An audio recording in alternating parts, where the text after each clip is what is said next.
Hello, everyone, and welcome to the Time Isn't Real podcast. We're Ragnarok Raven, and there's Doodles on the screen. Yeah, I'm listening to you do this fairly serious intro while I'm just staring at googly-eyed Voidwalker.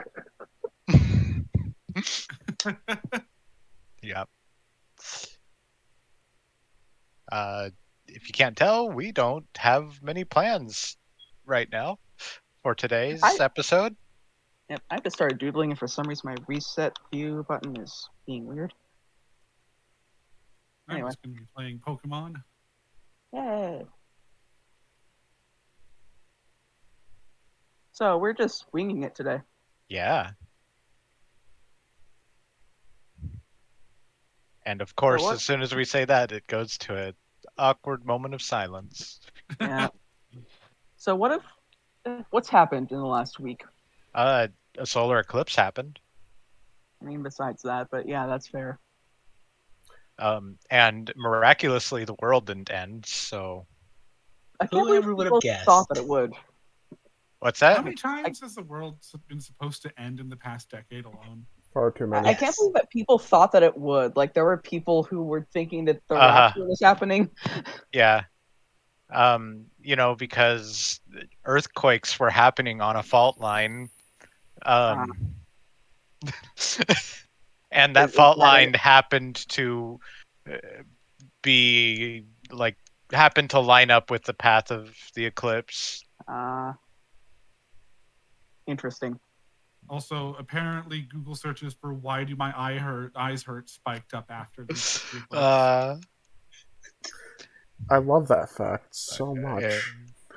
My glasses came in, and I really wish I would have asked the people at the at the clinic there. Hey, did you get any increase in appointments from the eclipse? But I forgot to ask. Meanwhile, I have Pokemon Violet, and I have started the DLC. Yay! Tell everyone your team. Currently, let me open this. I have an Umbreon, my starter, Meowscarada, a Vaporeon, a Flareon, the best Pokemon of all time, Magnezone, and an Ursaring that I named Teddy. Nice. My average But level is like fucking 70. But one thing I will say is that there were a lot of people in this eclipse who very specifically thought that wearing the glasses was some sort of conspiracy. What? Yeah. My brain cells dying. This is actually the first I'm hearing that one, and I'm all for the conspiracy theories. When the theory just makes so little sense that like your brain hurts, it's just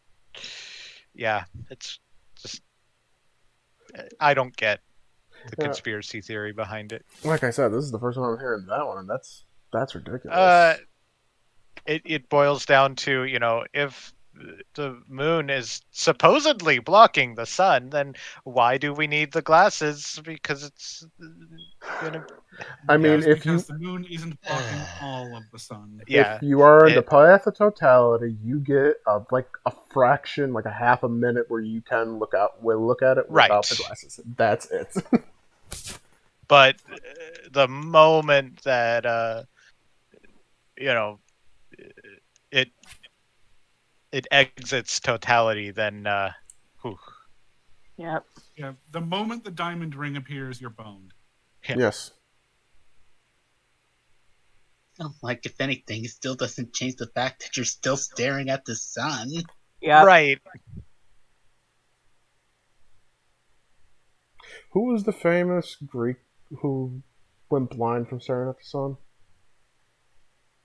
I wouldn't be surprised if it was Euclid, but I don't know for sure. It just sounds like something Euclid would have done. I can't remember, and that's going to bug me. It was one of the ones with astronomy. That's all of them. That I doesn't know narrow it that down. doesn't narrow it down at all. Who was the one who proposed the heliocentric model?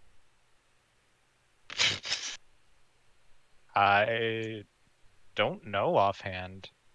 I want to say Could have been Copernicus. Plato. Well, Copernicus was way, way afterwards. That's true. I'm very rusty on all that shit. But I know there was one famous Greek philosopher who went blind from looking at the sun.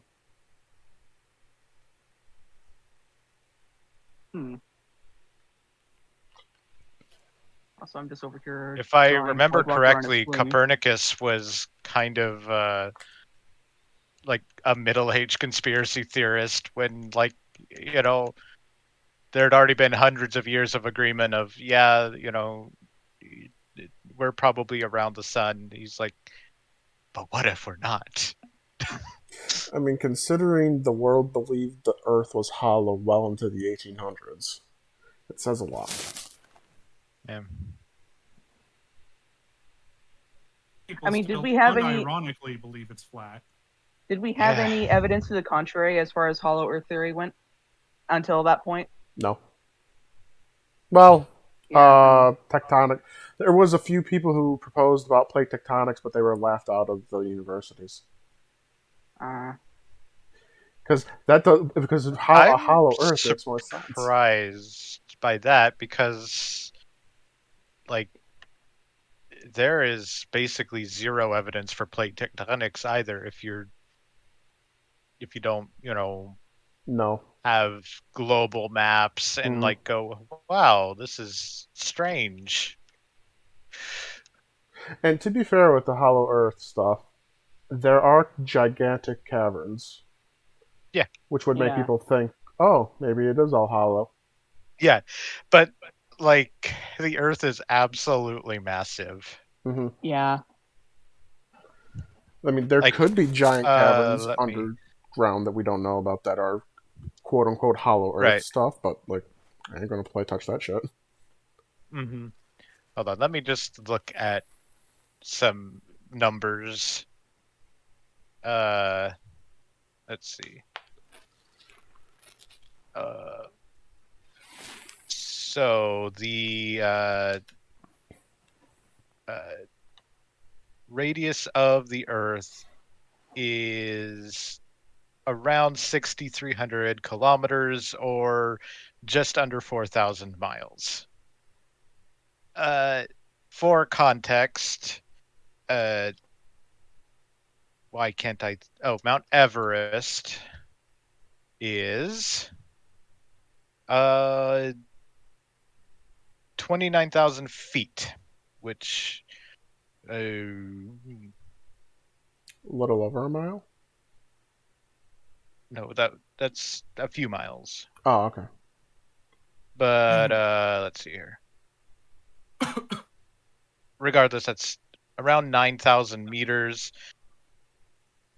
which is tiny compared to the diameter of the Earth, or, you know, the radius of the Earth even. Mm-hmm.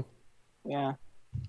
Another good illustrator here is that the Russian Federation in total area is something like 16 million square kilometers. And that is still only a fraction of the size of the entire planet. Yep.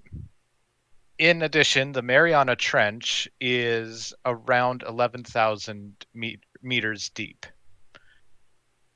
which brings us to about 20,000 meters. So, considering that a kilometer is 1,000 meters, let's see here. So let's put another 3 zeros in front of there. That's what, 637,000 meters for the radius of the Earth? You could put the Mariana Trench right next to Mount Everest and then make the Earth tiny, and it would still be smoother than like a billiard ball. Wow. This is the best argument we have against flat earthers, and yet they're still like, no. Like, the Earth is absolutely massive. Why The is there reason no why it rip? appears flat to you is because you are a 6 foot tall person on a 6,000 kilometer planet. Mm-hmm. And I love it when they do that light thing where you shine the light to the horizon and if it was Uh-huh. a flat Earth, you would see it. But because the Yeah. world is there's the slight curvature of the world, and the light they don't see the light because the world's fucking curved. Yep. And the easiest place to demonstrate that is like in North America is at the Great Lakes. Uh huh. You know, I drew a void walker on a string. I like it. It's I like it, but you know what I don't like? Hmm. Flat earthers. I really don't like them. Yeah. unironic flat earthers. Yeah. No, even stop perpetuating the stupidity. I don't care if it's ironic or unironic. It's not even funny anymore. It's just like Yeah. it's so stupid. By perpetuating this stupidity, you're making stupid people believe it. Mhm. At least pick a better conspiracy theory that's fun. The Yeah. moon is hollow. Let's go with that one. Oh, The moon is made of cheese. Yes. Now, see, if you start talking about the moon, then people are going to start talking about the moon landing. yeah. Oh God. Let's not. That one just gives me a Ah, headache. yes, the moon landings were fake. Otherwise, One of, otherwise known as people who don't know how multiple light sources work. Exactly. That actually reminds me of one thing I read a while back, that a good like strategy with those types of conspiracy theorists is to out conspiracy them. That sounds up God. my alley.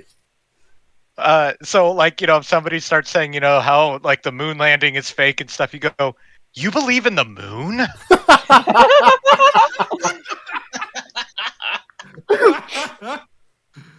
You know?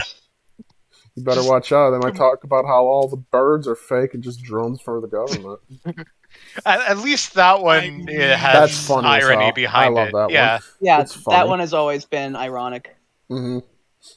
Yep. It's ironic to the point that Bethesda riffed on it. Yes. Yeah, The yeah. crows in Fallout are drones. Except they literally are. Uh huh. I love that. Oh, fucking Institute. Okay, I have. But yeah, I 40 just on love the idea of just blowing the mind of one of those types of conspiracy theorists by just going even further.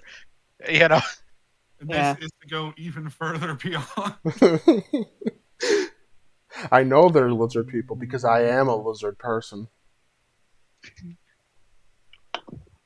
oh yeah, that would be another fun one. Like, Lizard people control the government. yeah, wait, you're You believe not in a lizard? lizards? No, you're not a lizard.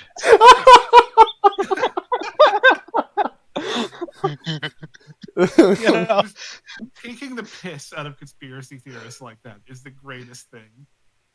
See, the sad part is there's a lot of conspiracy theories that are slowly being proven real. And it's not the fun Right. ones either. It's like the depressing No. ones. Yeah, it's Yeah. the depressing ones. It's like, Sorry, oh, I'm just staring at Voidwalker on a string. I love its eyes. I love the shading on the eyes. But yeah, like the depressing conspiracy theories, it's like, oh yeah, the FBI actually controls everything we do. You have no free will. It's like, no, please, let's just go back to aliens and interdimensional weed fairies, please. Interdimensional weed weed fairies? Sorry, the What? what's that shit Joe Rogan's always talking about? The MB and the I don't know Of the course fuck. it's Joe Rogan. I forget what it's called. It's that stupid shit. The LSD glass elves, clockwork elves. I don't know what they're called. I don't watch that shit. MBT? No, that's a bank. That's a different conspiracy theory.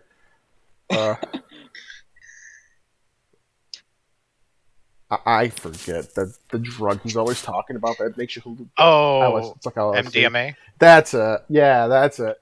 You see the clockwork elves when you take it. It's so stupid. Interesting. It's so stupid. But it turns I out. guess saw what I posted. Oh.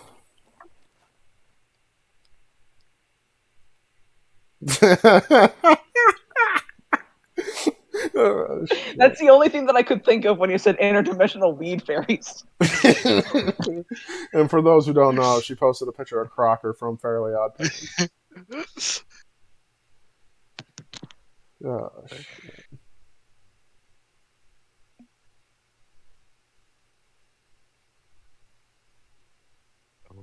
Yeah, can we make conspiracy theories fun again, please? Like, I don't like the depressing ones being real. Is Who would have thought that the world is ran by pedophiles? Mm. Ah, I mean, I'm barely a conspiracy to begin with. no, it was Yeah. never a conspiracy. It was just what hush do you hush. mean? People in power want opportunities to Do nasty things. use that? Yeah, like to you know, oh, what's that word? Utilize, but like in a more like direct way. Leverage. Yeah, there we go. What do you know? People with a lot of power want to leverage their power. Whoa. you know. Yep. And the fact that no one's done anything about all those lists that came out, that's the scary thing. Mm.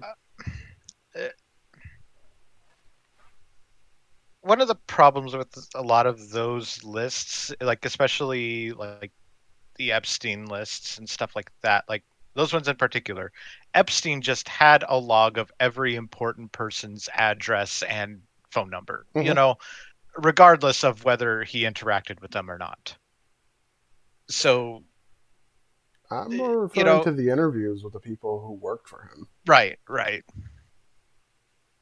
But, there are a lot of people who are like, oh, get every single person that's on his ledger. It's like, no, that doesn't That's prove not gonna help. anything. I mean, they got P Diddy Right. allegedly Hmm. until convicted allegedly. I know that was one of the names on there. My brain just took that in a really stupid direction. Oh, boy. It was Go like on. P. Diddy, pediatric diddler. Come on. I mean, it's too easy. The jokes write themselves. Oh. Let's not forget he changed his name to P Love once. Mm. It's almost like all the signs were there and just no one saw them. uh,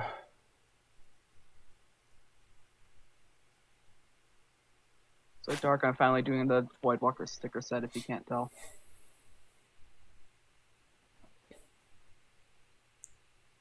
That reminds Look me forward that I've been seeing a lot of stuff lately about how like a lot of the accusations against Michael Jackson were like unprovable. hmm And like a lot of them didn't line up at all.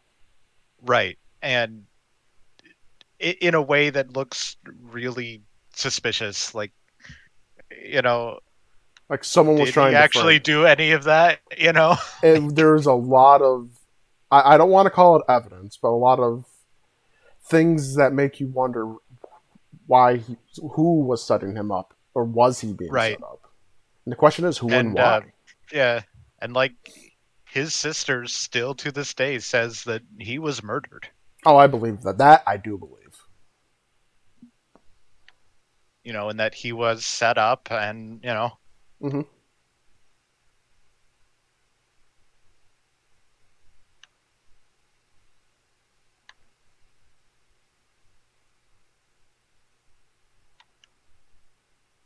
yeah, isn't it weird how it seems like everybody that's like accused of it is innocent, and anybody that's you know Yep.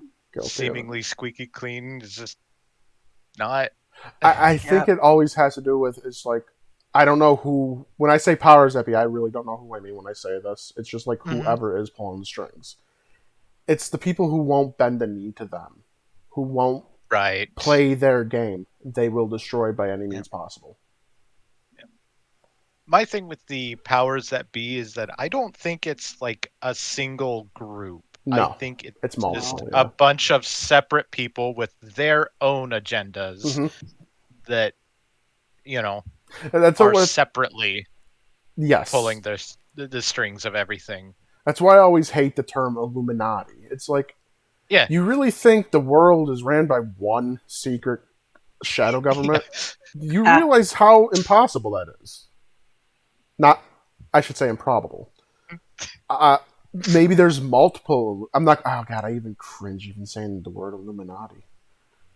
Yeah. Just using that as a stand-in because we don't know what it is. Shadow government. Like there would be multiple shadow governments, like all in cahoots, if there was Yep. something like this. They don't even need to be in cahoots. It's No, just, that's why there's shadow know. wars. It's like, how do you know all the wars we see aren't just the shadow governments pulling strings just to yeah. get their money? Let's just be real. It's always about money. Yeah. Yeah. And whenever there is like some conspiracy that really sounds outlandish, I think one of the best ways to calm yourself about it is to think, where's the profit in it? Exactly. Yeah. If there's no profit to be had, then why would they be doing that? Like, let's be real. There is no profit to be had in faking the fact that the Earth is round. Yeah. Another thing like that is all of the depopulation conspiracies. Where is the profit in depopulation? Easier, well, in a way, it's easier to control the people when there's less of us. Yeah. Yes and no, because if there's more people, then it's harder to distribute resources, which means that there's less education, there's less nutrition, But there's more to go. we're There would be more. yeah. Yeah, there would be more to go around. But there's less to do it. I think maybe that's why they want full automation. See, it's like when you start picking things apart, then some things start to fall into place even scarier. How is it Yeah. that when we don't have a topic, we always go to conspiracy theories or politics? It's easy. It's easy for us all to talk about. Yeah. Our vast political But- spectrum, it just works. Yeah. But ultimately, for me, it's that when there's a bigger population, there is just more money constantly changing hands. And, that seems like that's what they want. Well, more than they're also anything. talking about getting rid of money, though.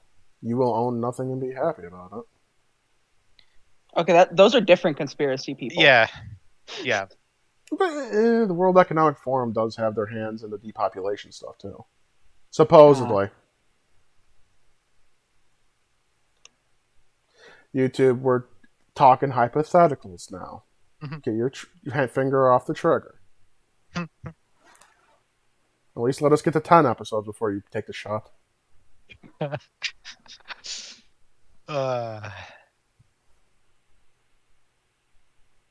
Biblically accurate Void Walker. I've said it before that, I'm not necessarily against automation. It's the fact that we're not ready for automation that's the problem. Oh, we're not ready for a lot of things yet. It's being forced on our No. throat. It's like, I'm all for electric cars. Don't get me. I love the Right. idea of it. We don't have the infrastructure for that yet. No. And they keep blocking the infrastructure too. I think this just goes back to, if you want green energy, go nuclear. Nuclear. Fuck off. Welcome to this nuclear Documentary.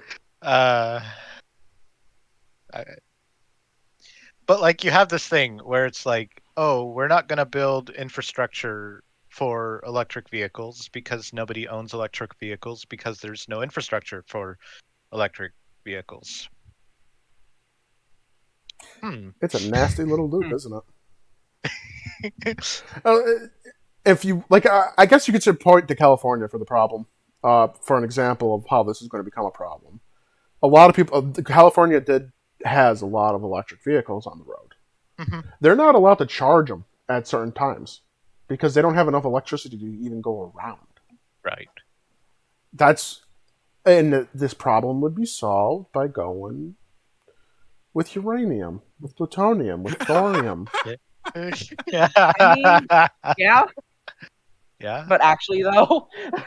I mean, yeah, like out here in Nova Scotia, we're looking at moving off of coal and natural gas and that shit in favor of, guess what? Nuclear. Good. Yeah. I'm shocked Canada is actually going that way.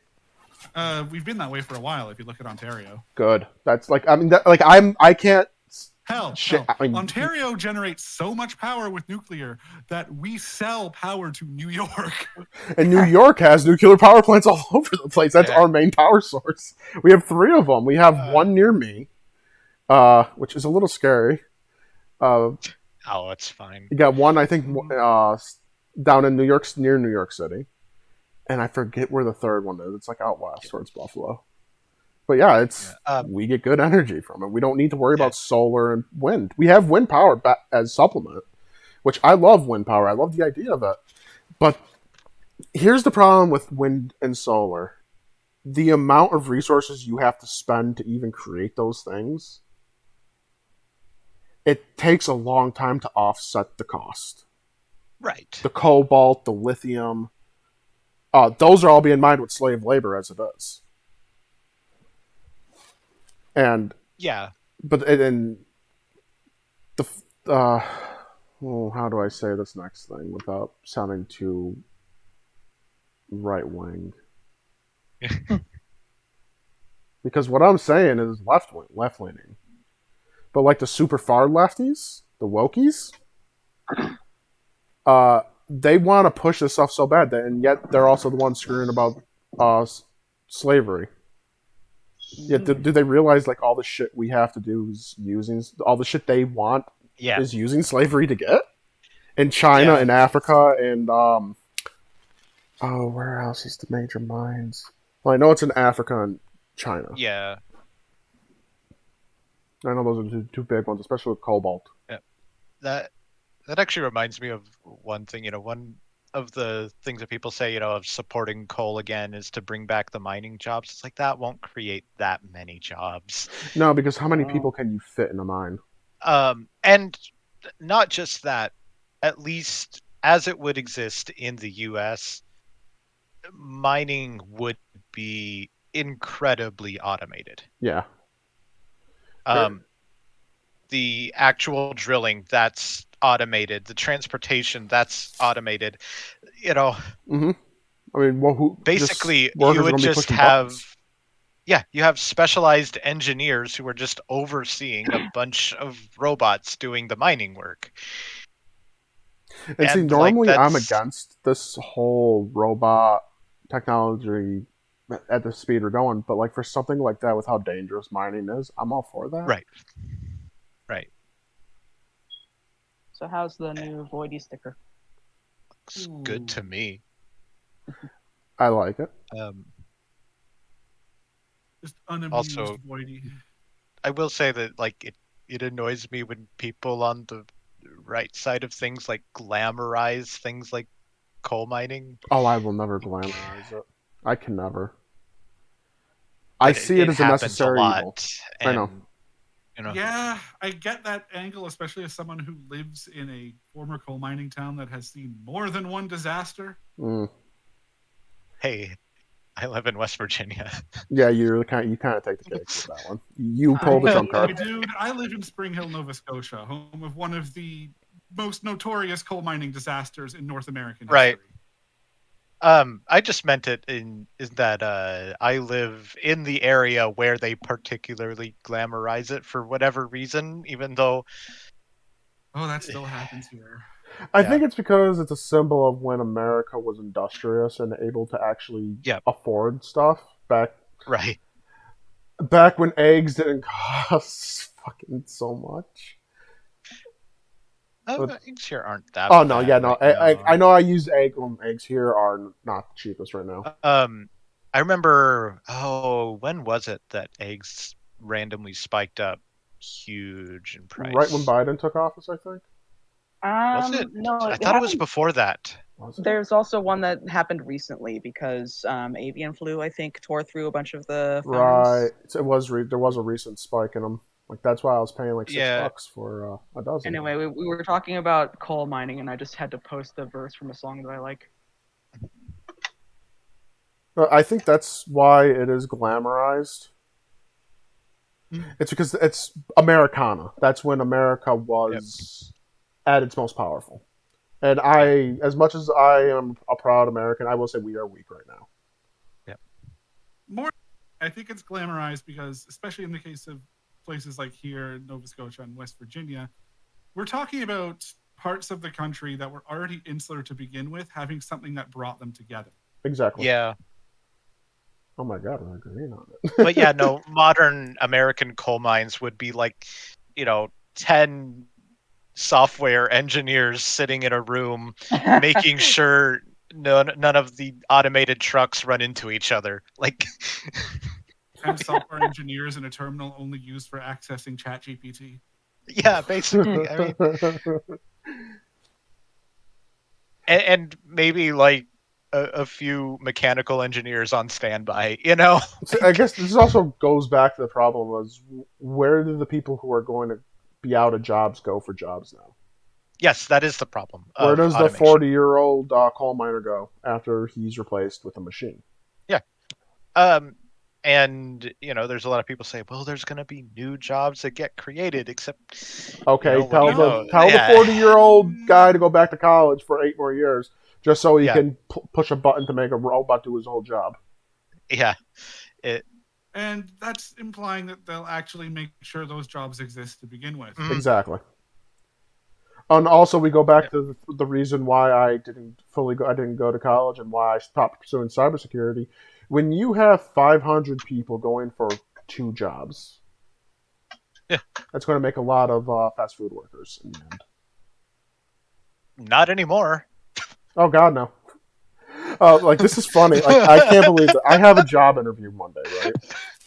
Mhm. That's something I can say I'm Good shocked luck on about. it, by the way. Thank you so much. I am nervous as fuck. You'll do fine. I hope so. It's something I've I've been always trying to wanted get to a do. job for 3 years, but none exist in this tiny town. Yeah, it's thankfully we're getting a new business, and it's a place I would love to work at.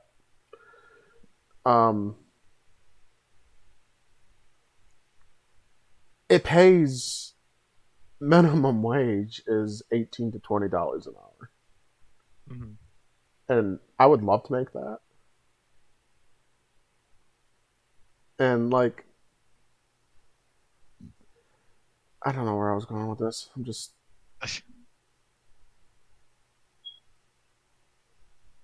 what was I talking about? Uh, What led me to bring this up about something minimum? about how there's not going to be a lot of fast food workers anymore. Oh yeah, because Yeah. fast food workers are being replaced with robots too, because Yeah. the states want to make their minimum wage $30 an hour. That's not why. No. Well, $25 an hour here, and we're going full automated where I live, and it's Yeah. neat. You could make minimum. You could remove minimum wage, and they'd still be replacing Yeah. the workers Because with. the thing is, these robots. corporations cut costs whatever way possible. It Mhm. doesn't matter what the minimum wage is. So now that begs the question: why are the companies using that as the excuse to look good? Because it's Because a convenient it- scapegoat. Yeah, Mm. it's a better look than just saying we don't want to pay people. Yeah. I mean, in a way, I've they're long just saying it with maintained- just extra steps. I have long maintained that it's not that people don't want to work anymore. It's that companies don't want to pay enough for people to want to work. That's so true. Like, It's an HR department problem and not a labor force problem. exactly, it's the company's problem. It's their Yeah. fault. We're in the way we are. It's like if you look at inflation. Like I'm going to use rent as an example. Our wages haven't gone up. Like our wages have been like nice and steady around like let's just say $15 an hour. Mhm. That was good for let's say 2011, like that era of rent. Rent from 2011 to 2024 has gone up, I think, 550% around that. Yeah. Wow. And the people making $15 an hour can barely afford that rent. Mhm. How the hell did And I do a worker sleeping? One of the big reasons for that is that what do you know? The big realty places are buying up all the houses, all the properties, and Sitting on them. turning those into businesses. Yeah. Airbnbs and stuff like that. Or they just So- sit on the property for no reason. Yeah. Yeah. Like that's why I So, hate these big realty companies. Like I know I always bring up BlackRock, but they are part of it, but there are other ones mhm. too. And funny enough, they're owned by Vanguard. It's always BlackRock and Vanguard. Why? Yeah. But yeah, it's like we have this crazy big homeless problem and a bunch of empty houses. Yeah, like the whole thing with Airbnbs. Another thing for you to applaud my province for, Phoenix, but Nova Scotia recently instituted really strict new rules for Airbnbs that basically mean that running them is not profitable anymore en masse. Good, because that's really what's caused this housing crisis. Mhm. Like, my girlfriend and I, we look at things like this. It's like because we would like to take that next step in life. And there's no way we and her could ever afford land. We couldn't Right. afford a house unless we buy the land and build it ourselves. Mhm. And even then, you're looking at the cost of lumber and labor, and it's still so expensive. Yeah, and on top of that, they keep tearing down, you know, housing units to make more roads, make more parking lots too. Or put another Amazon warehouse in, when Yeah. there's an Amazon warehouse down the road. It's like these corporations are evil. I say sarcastically. And like not even like the mustache twirling evil that conspiracy theorists tend to think of them as, but just this more, I Smug. don't know. No, Unsympathetic. yeah, it's pure profit. That's all it is. They're not trying to be evil. They're just trying to make money. That almost makes it worse, Mm-hmm. because if they were just, these Dick Dastardly, you know, Oil types, tycoons. yeah, it would be easy to point at them and say, yeah, that's wrong, but To put it another way, if every billionaire was as comically evil as Elon Musk usually is, then it wouldn't be as much of a problem. yeah, yeah.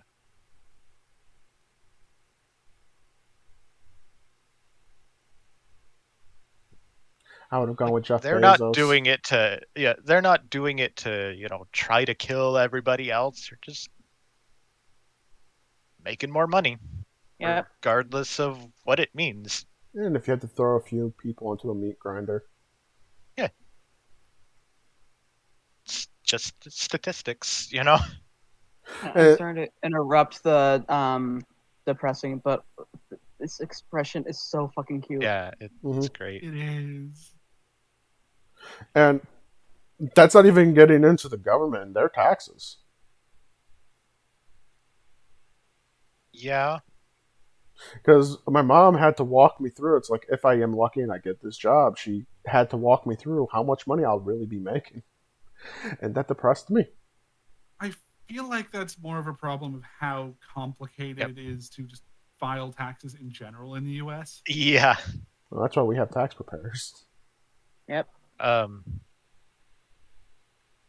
and there's that weird thing where like, we pay taxes for things to happen, then we have to pay for those things later anyway without the taxes.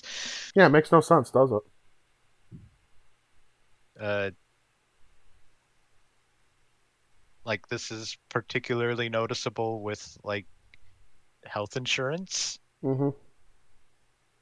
We pay taxes for health coverage, and a lot of that money goes straight to subsidizing the big insurance companies, and then the big insurance companies then charge you for their insurance. An Okay, but example I would have. then there's like people like me who get their benefits through the county or the state or just the federal government, and I don't have to pay on anything with my insurance except for Right. like specialist stuff. Yeah. Another example I'd use here is it is like bizarre the sheer number of toll roads in the US compared to up here. I've only ever seen a toll road once. All Yeah, throughways are they're toll roads. Um, on the West Coast, toll roads are just significantly less common. Hmm. Ah, There's a lot here. Yeah, Thankfully, they're yeah. cheap in New York State. But my girlfriend was up last week, and where she lives, the tolls are like $6 to $9, Oof. And and then you get to to be like fair to you guys, $1 or $2. I mentioned this knowing full well I live in the country with the two most expensive toll roads on the continent. How ah, much? Fucking 407 is 71 Canadian dollars end to end. Why? And the Confederation Bridge is $63, but only if you're leaving Prince Edward Island. why? Shit. Islanders want to know that too. But then there's like the bridges outside Montreal, which are super cheap. They're like $3. And the section of Highway 104 near where I live that you only pay the $2.50 toll on if you're from out of province.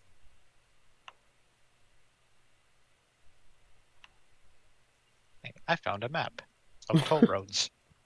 Okay.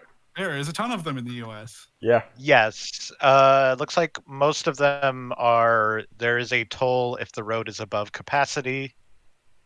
Um, or near capacity or at capacity. So like Wow. I it's saw the just only the toll road that was in my area. but green ones are the ones that are just toll roads, Right.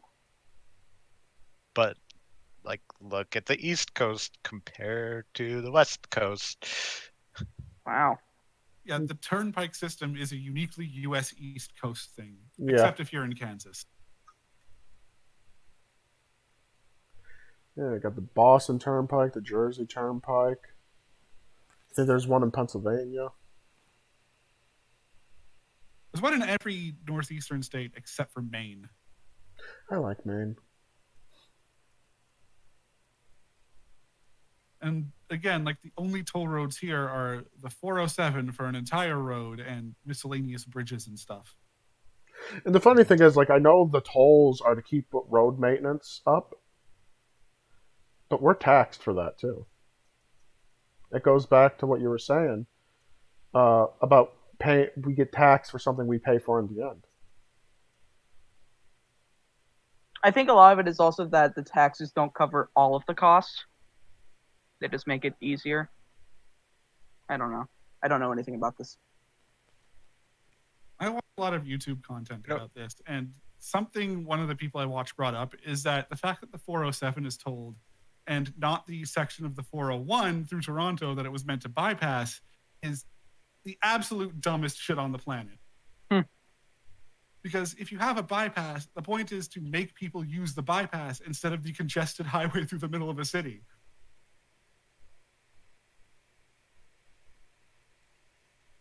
You don't want people doing through traffic on an already congested road. Yeah.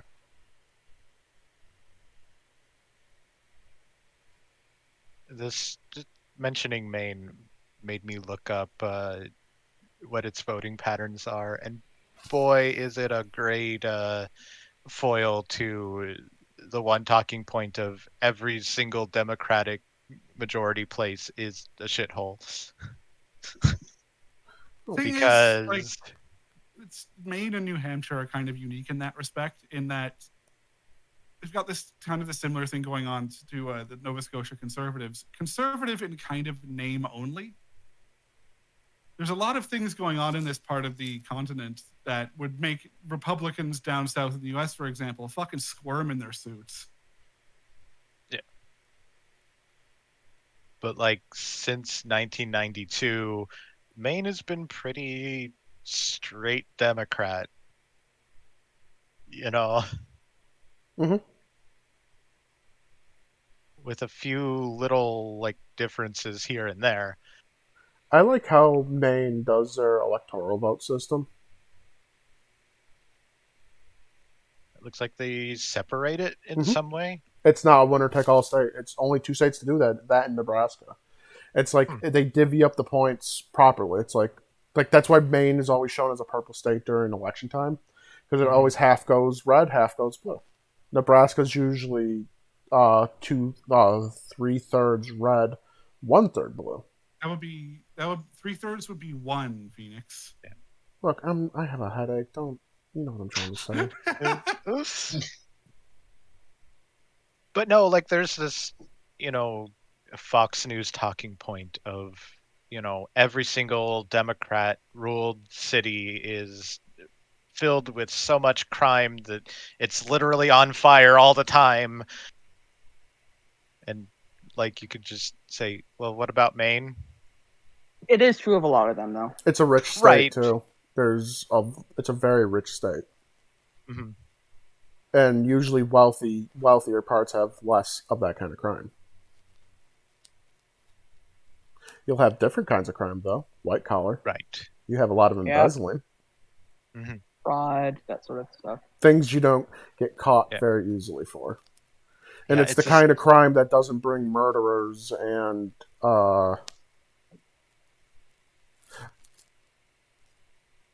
they're not a Maine, New Hampshire are very what's the word? I know what you're going for, and I can't think of the word either. Oh, at least you know what I'm trying to say then. You can't even say gentrified because there was no replacement. No, not even that. It's just how wealthy those states are, and you don't see that kind of crime in wealthy states.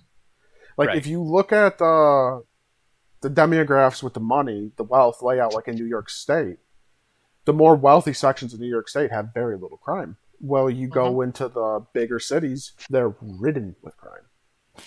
hmm I think it's a socioeconomical issue. Yeah, it is. Oh yeah. And like specifically in New York's case, a lot of the upstate New York cities you're talking about, like Rochester, Buffalo, Syracuse. Neither of those are They- Rochester and Buffalo are not upstate. Syracuse isn't either. I like the Great Lakes ones. I mean, rather. Western tier. Yeah. The problem in those cities is that they were kind of on the fringes of the Rust Belt to begin with and experienced the same kind of decline. Mm-hmm. And they didn't have the good fortune of reinventing themselves the way, say, Hamilton did across Lake Ontario. Because they, frankly, didn't try.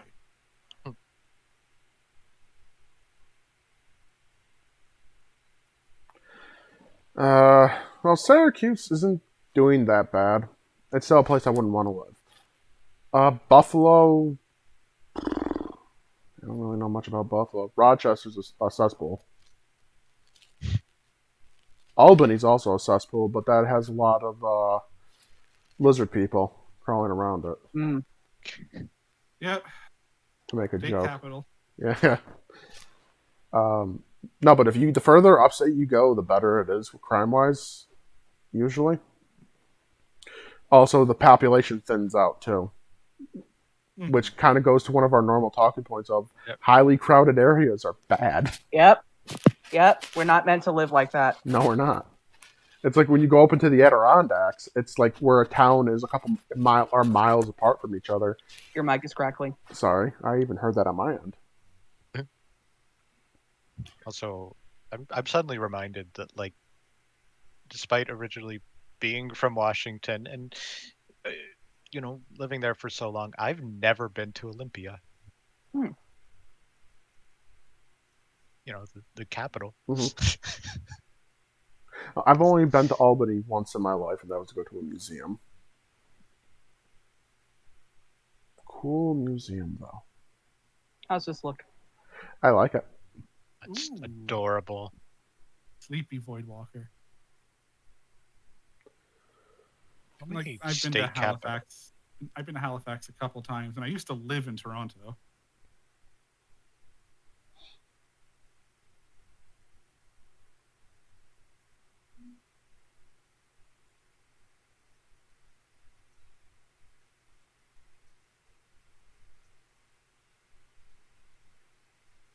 So, I'm trying to think how many state capitals I've even been to, and it's not very many. Just Albany. I've been to Richmond, Virginia. I've been to Boise. Never been to Salem. What state is Salem the capital of? Oregon. Oregon. Ah, okay. I don't know the capital of states that well. I only know like the certain states. Hey, it's normal for people to not know the capital of Oregon because a Yeah. lot of people assume it's Portland. Well, see, I don't know much about Oregon. That's the problem. I just know it's in that area, and they Yes, made like, drugs legal for a while, and they came back to bite them. That's all I know about it. it's like kind of the same deal with Saskatchewan. People don't know that the capital of Saskatchewan is not Saskatoon because one, it's for China, and two, who the fuck actually cares about Saskatchewan? But yeah, like it's just like how Seattle is not the capital of Washington; it's Olympia. hmm A lot of people think the biggest city, the most major city, is the capital in the states, and Yeah, that's always like a lot of people like. I know this is going to sound terrible because it's my own state, and I'm going to be taking a crack at my own state, but a lot of people in New York State are very uneducated and think New York City is the capital. And at one time it was, a long time ago. right. And then you have weird shit like Minnesota. I know nothing about Minnesota Minnesota. kind of the same. It's kind of the same thing going on that Saskatchewan does. You'd think Yeah. it'd be like Minneapolis itself because name, right? Mhm. It's more complicated than that. Like our state capital here is St. Paul, and Minneapolis is larger than St. Paul.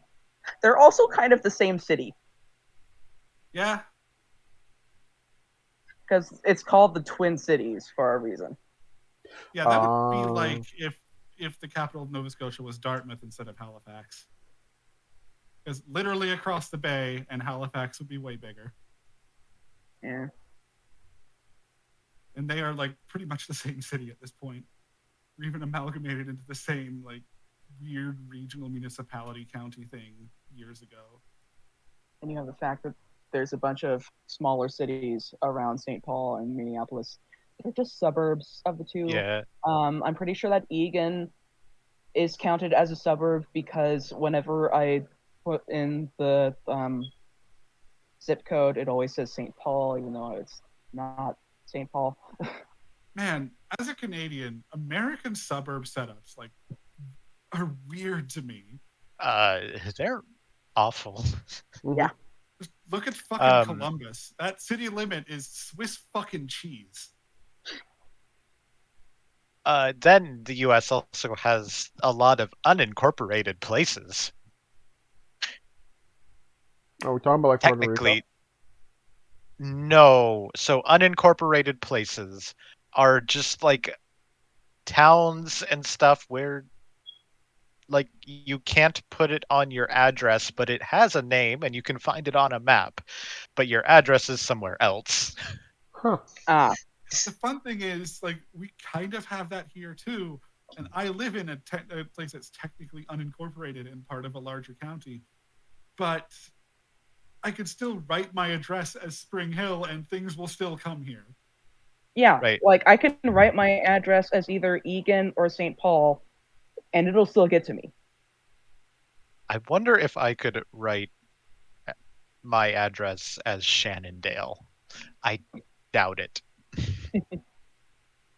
But like the big reason suburbs in the US are weird to me is, as someone who used to live in Toronto, which is basically a rectangle facing the lake with a bunch of other rectangles around it, looking at a city like Columbus or San Antonio or something like that, what the fuck? Those borders don't make any fucking sense.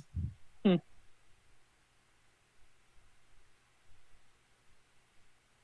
I like how basically all of us have put our at least city of residence out in the podcast now. Yeah. I don't care. I Neither danced do I. around it. Yeah. I think you've actually said it before. Oh yeah, I've talked about Multiple Rome times. before. Okay, Rome yeah. sucks. And Giga, meanwhile, is safe because he's in like the largest city in Florida. The largest city proper in Florida that also contains a lot of rural land because it's a city county. Yeah. Yep.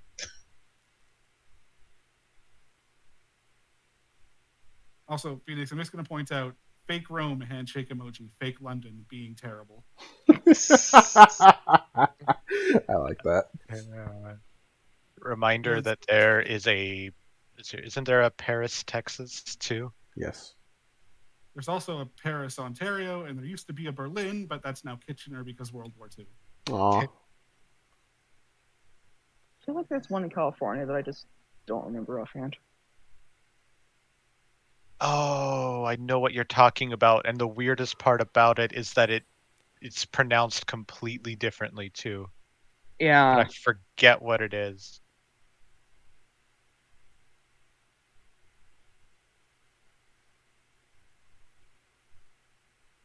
Also, speaking of California, I was recently on Reddit and found the California subreddit, and apparently there's a rule against calling it Cali in there because no Californian calls it Cali, and I'm just sitting over here going, I call it Cali.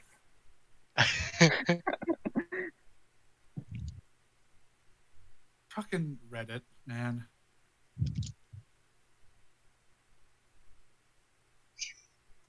Hell. Yeah.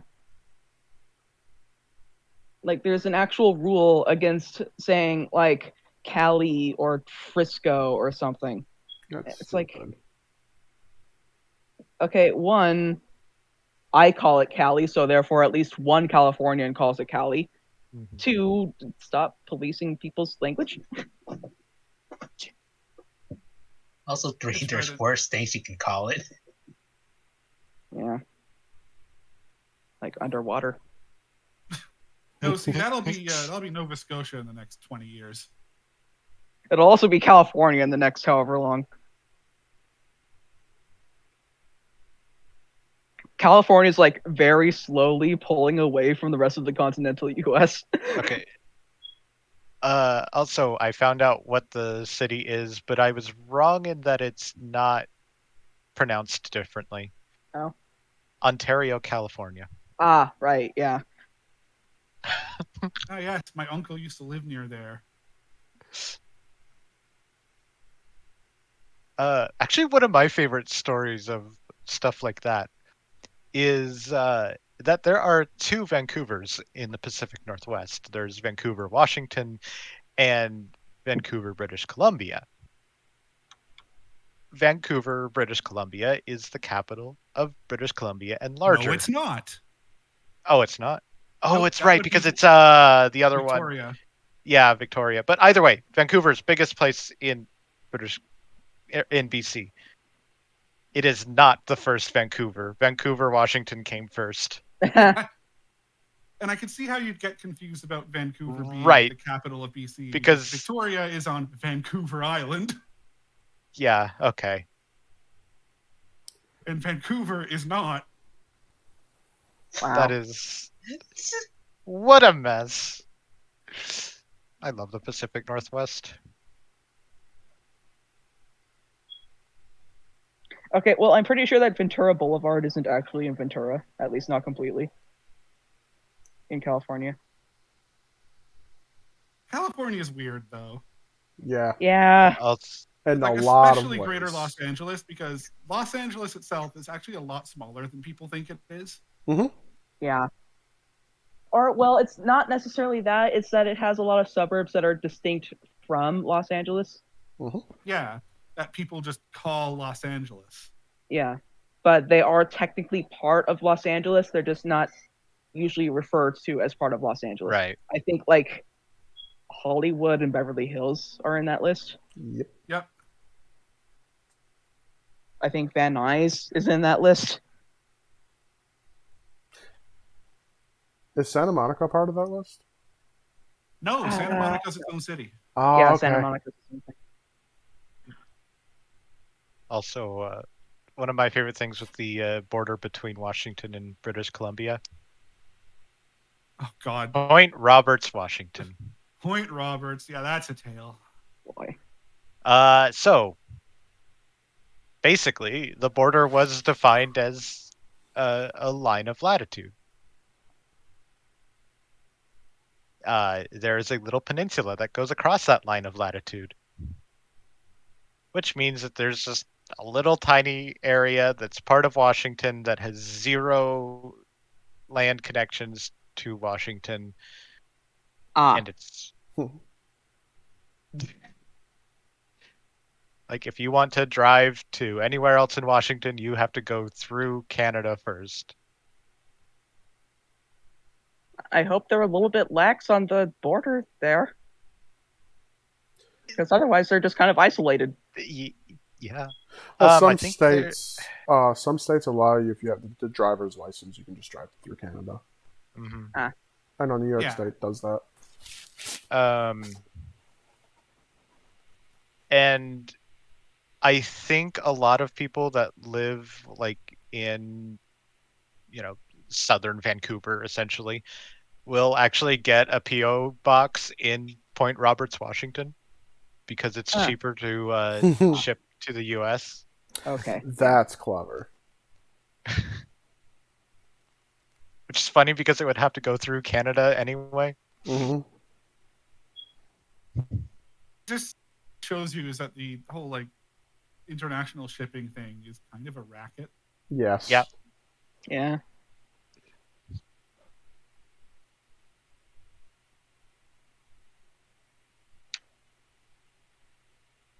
Makes me wonder just how big the post office is in. Wait, no, there's a place called In Out Parcel. I wonder if that's like where people get it delivered to.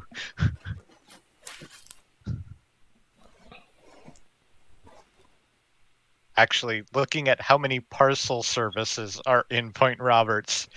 Thinking emoji. Like, I've never really thought of, or never really seen parcel services in cities before. You know? I'm Yeah. surprised that wasn't cracked down on. Uh, yeah. I mean, it's like minor enough that the government Yeah. probably doesn't care. And to make it even funnier about all the parcel services, I zoom in and like there's two parcel services right next to the border crossing. No, that's funny. Wow.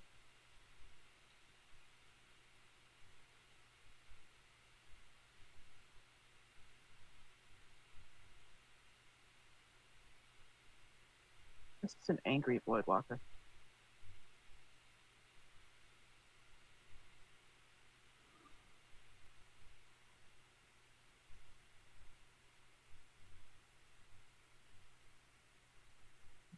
I mean, at least Point Roberts does have an air park.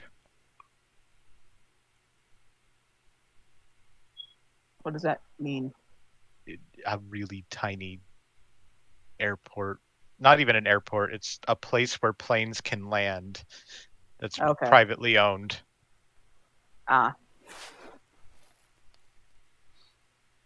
And you're likely not going to see anything other than like Cessnas in there. Probably Gotcha. helicopters too. I could see a helicopter service doing well for that area. Yeah. Crackling again.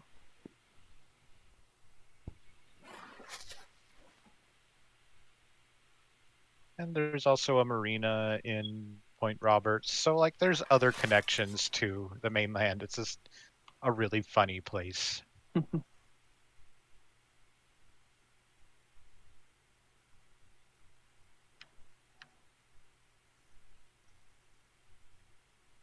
There's a marine reserve right next to a cemetery.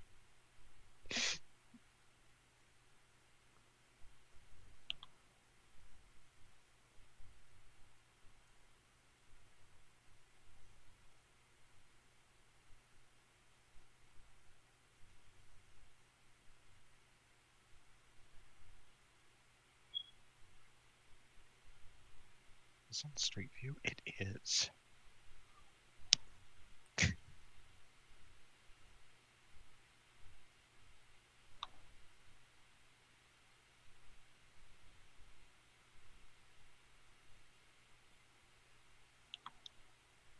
All right, so this sketch is coming out interesting. So the fence here is the border between the U.S. and Canada. Wow. There's a sign posted. That's so easy to hop. A lot of the border is, especially Canada's. Mm-hmm. Like you could get lost hiking and accidentally cross the border. Yep. For some reason, that reminds me of I think it was in World War II. Liechtenstein, I think it was, Oh, like this, joined yeah. the war, and like they went into everything and sent, I don't know, I think it was like one small platoon with like a few dozen soldiers, and they came back with an extra soldier. Yeah, they sent a small platoon into Italy, and they came back with an Italian. It's rare for forces in war to gain people. Yeah, exactly. Yeah. Let me see if I can just find details. See, that would make a funny comedy, a Okay, it wartime was comedy. not. It was not World War II. It was the Austro-Prussian War of 1866. Liechtenstein sent an army of 80 to guard the Brenner Pass, and when they marched home, there were 81. I want a movie about that because that would be a good comedy. Yeah. Let's see here. It was an Austrian liaison officer that joined them. But other versions of the story say it's an Italian friend, so who knows? Yeah. Yeah, period of time like where like it's hard to know for sure. Yeah. There are a lot of war stories that could be amazing movies that just, Hmm. don't get made because everybody wants another fucking D-Day movie. I want a movie about the Polish bear. Yeah. What? So in the Poland forces in World War II just had a bear in their cavalry, probably, Yeah, he was a Wow. sergeant. I think. Yeah. Like he actually ranked above a lot of the other soldiers. He got paid in Actually, I think it cigarettes was and she. beer. I think it was a she. I think so. Oh God. They were paid in cigarettes and beer. Yep. It would carry Applause, everyone. It was a trained circus bear from what I remember, and they put it like satchels on it, and it carried artillery rounds. Wow. And it became a mascot. They were when the Polish higher ups told them you can't have that bear. It's like, yes we can. It's our sergeant. Wow. It's such a good story. Another like World War II character, I would say, that needs a movie is Juan Pujol Garcia. One of the best spies to ever live. He got both an MBE from the UK and an Iron Cross. Good Wow. lord. Yes, that would be a good movie. Wasn't there And- like a dog at one point? So a World War II dog or something? I probably.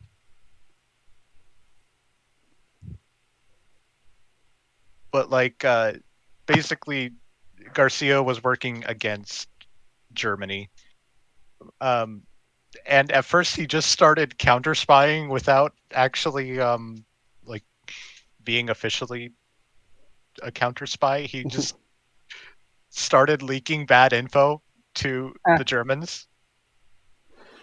You know you're doing your job well when you get a Nazi reward. Yeah. Oh, that would be a And good, funny movie. basically what he would do is like he would send letters out but post date them earlier. Mm-hmm. Mm. so that it looked like he sent them earlier. And when the info wasn't useful anymore, he's like, I told you guys about this. What happened? Yeah. Wow. But instead, we get Operation Valkyrie for the umpteenth time. Yeah. He was key in D-Day because like his information led them to fortifying Calais instead of Normandy. Like yeah. There are a lot of good stories we could tap into. Mm-hmm. Just reading the Wikipedia article about Juan Pujol Garcia, it's like, oh my god, this doesn't sound real. No, it sounds like a plot of a comedy. It does. Like that's why I like. My brain just came up with a dumb quote. The Don Quixote of World War II. A little bit, yeah.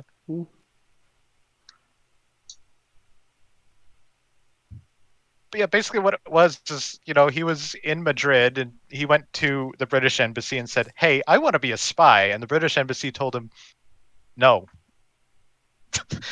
So then he went to the German embassy. It's like, "I want to be a spy." And the German embassy was like, "Sounds great. Here's a bunch of equipment.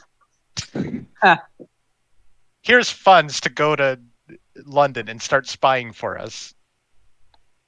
And then he went to Lisbon, Portugal.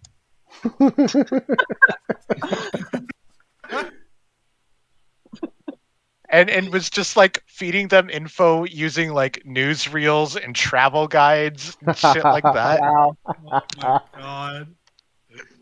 It's amazing. Do those eyes look right? To me, they do. Well, this is why Hollywood's failing. They don't do nothing original. And like I know World War II movies aren't the hot thing anymore, but there are still stories to tell.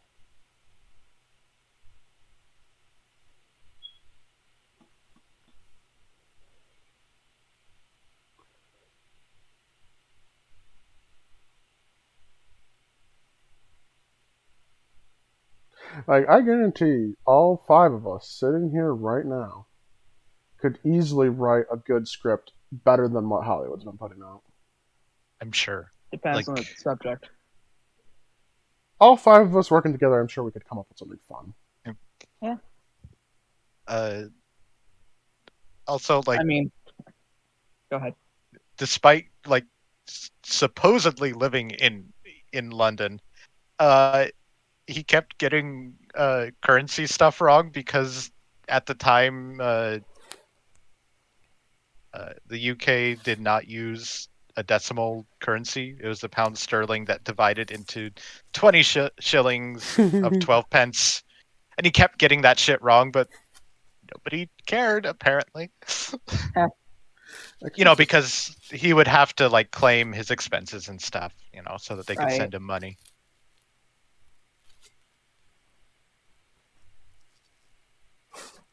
But yeah, like we're kind of almost a game dev studio. I'm pretty sure that we could come up with something. Yeah. Emphasis on almost. Yeah. I want to get to work on the one thing, but I also want to finish Sardonyx. But I also want to get to work on the one thing. The one thing could mean any one thing. It's the one thing that I drew a reference sheet for recently. Oh, that. Yeah.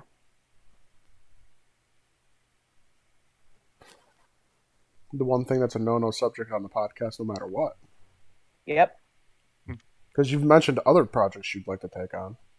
Oh yeah, but this one is one that I know that we're doing. Like we have mild preparations for it, and yeah, I'm not sure where I was going with that. But yeah, the one thing. Let me go find the picture.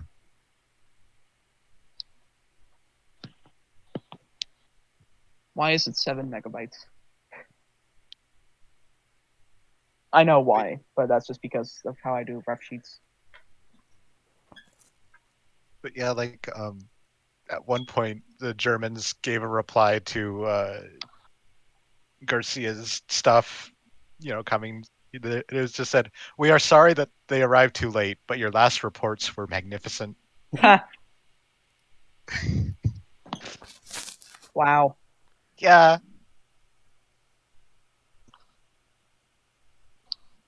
Oh, the incompetence of 1940s Germany. I think it was this guy more than anything. Oh, Yeah, you think he was that convincing? yeah. Um, like it's about just I think it was said by um, another cool World War II guy, Jack Churchill, that like as long as you speak authoritatively to a German, they'll just say "Jawohl" and do what you say. You Yeah. know, um, and I think that's just what he was good at. It's just convincing them that yeah, he could be an authority. Mhm.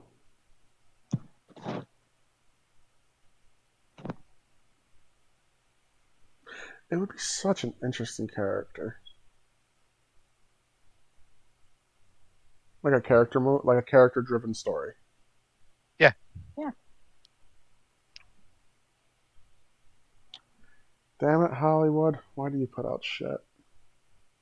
I mean, sometimes Hollywood puts out good stuff. Oh yeah, it's just they just throw a lot of shit at a wall and see what sticks. And unfortunately, like two Well, things stuck. also, you're like referencing Hollywood as if it's one entity. Right. Yeah, sometimes it acts like a hive mind.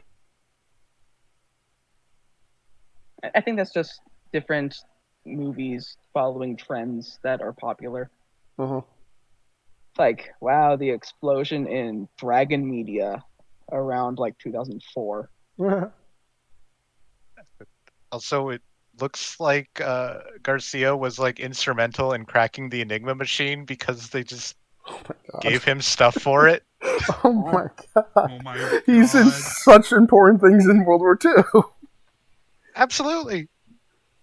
It's incredible. It almost reminds me of like Forrest Gump, how he was just thrown into every major American Yeah. historical thing.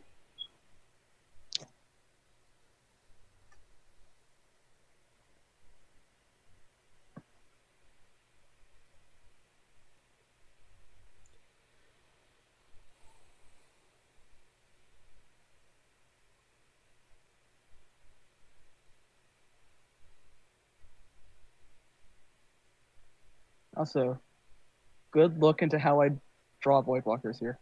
Mm-hmm.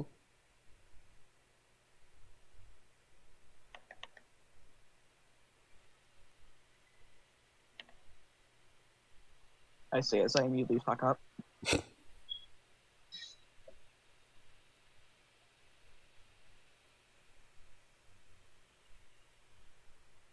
Oh my god. So, they, to uh, redirect stuff with D-Day, they had him uh, make a call or make a radio call really late, with outdated information. But then the Germans didn't pick it up at 3 a.m. So then it was even later at 8 a.m. when he could get to talk to them, and now he could give even more correct but out of date information. Wow.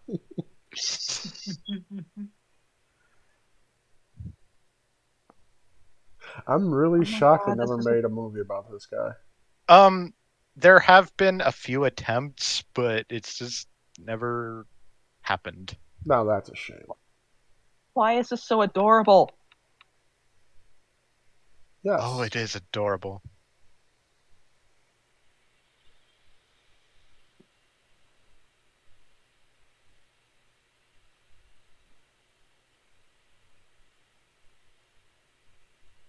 I don't know how this happened. It's so fucking adorable.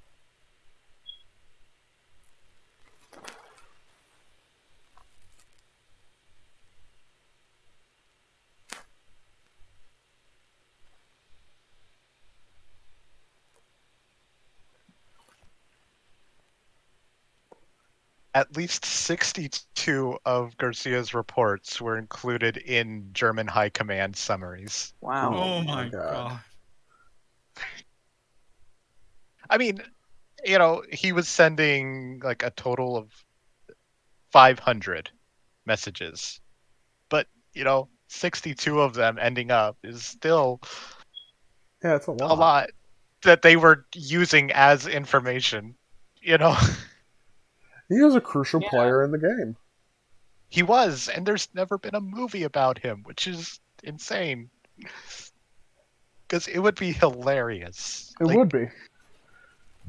imagine a serious but also comedic World War II story. We don't have those, No, you don't. Yeah. I mean, you got some World War II movies with some tongue-in-cheek humor, Right. like The Dirty Dozen or The Great Escape. They Mhm. always had like some tongue-in-cheek humor there. But this would be a good comedy. It would.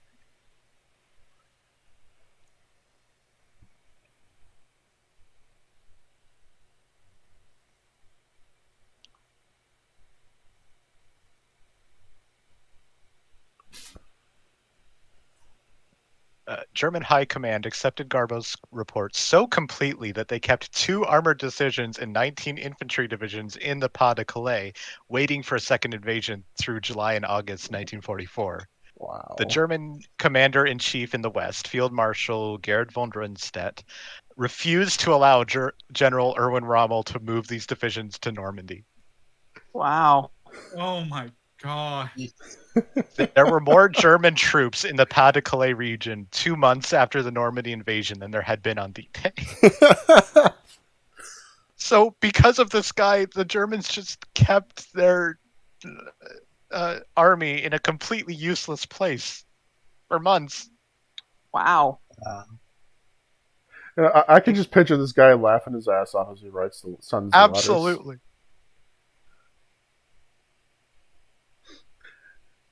Now that's good trolling. Ah. You okay? Yeah. I'm just like this Void Walker, man. Yes. Cute. How did I draw something so cute? I wasn't even trying to. The beauty of stickers.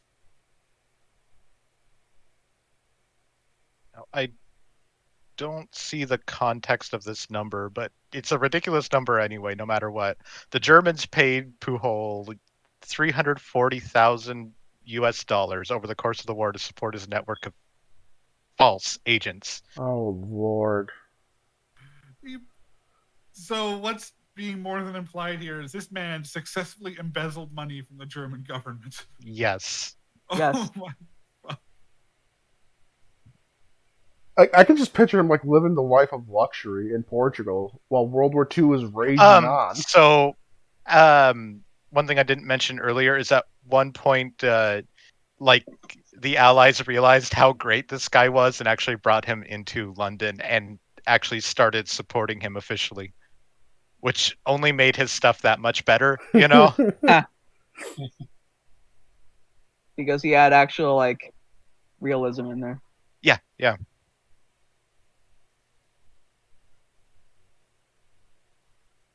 And I take it the German High Command never found out. No. Oh, glorious. So I don't know what the legitimacy of this is. I saw not on Wikipedia, but on another thing about him that supposedly after the war, a high-ranking German commander secretly went to see him and said, you're the one person I can trust with this, but we're still going to keep going. No. Oh no. Oh god. That would be the perfect place to end the movie, because it would just be the funniest shit to end on. Yeah. You just have him look at the camera with a little smile. Yeah. But yeah, just this guy needs a movie about him. Yes. Yeah. Desperately. Like I could even see this being like Oscar bait. It would. Like, in fact, I would go so far as to say that like you could basically target it directly at the fucking Academy, and Yeah. it would still be a good movie, but also just baiting out those awards. Uh-huh. Yep. I mean, usually when you make a World War Uh, II movie, you're baiting the Oscars as it is. But to have it be a like a drama, a comedy, a serious comedy, Yeah. you don't see that stuff right now. And half the times, what wins for a comedy at the Academy Awards is never a comedy. Right.